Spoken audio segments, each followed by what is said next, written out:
আবারও জানবো ঢাকার পরিস্থিতি। সায়েন্স ল্যাব থেকে কিছুক্ষণ আগের সেখানকার পরিস্থিতি জানিয়েছেন শাহাদাত নিশাত।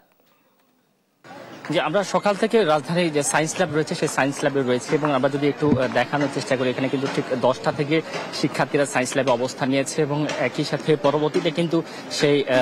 শিক্ষার্থীদের যে আন্দোলন, এক দফা আন্দোলন, সেই শান্তিপূর্ণ আন্দোলন কিন্তু এক পর্যায়ে অশান্তিপূর্ণ আন্দোলন হিসেবে রূপ নেয়। আমরা যদি একটু জানিয়ে রাখি, ঠিক 10টার পরপরই কিন্তু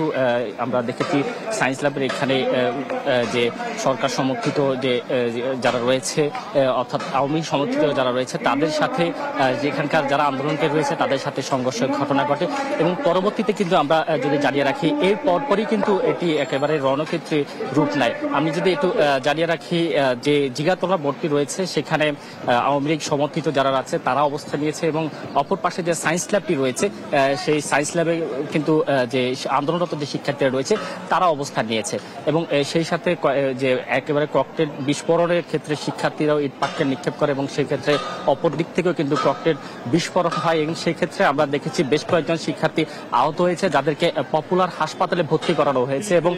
তাদের যে অবস্থা সেটি আমরা দেখেছি একেবারে আশঙ্কাজনক অবস্থায় কিন্তু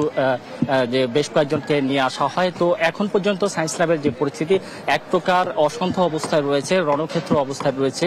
সায়েন্স ল্যাব মোড়ে শিক্ষার্থীরা এখন পর্যন্ত ল্যাবেট হাসপাতাল থেকে শুরু করে যে নিউ মার্কেট রয়েছে সেই দিকে অবস্থান নিয়েছে এবং একই সাথে আওয়ামী লীগ সমর্থিত যারা আছে তারা কিন্তু জিগাতলার যে মোড় রয়েছে সেখানে অবস্থান নিয়েছে। তো এই ছিল সায়েন্স ল্যাব থেকে আমার কাছে থাকা সবশেষ খবর।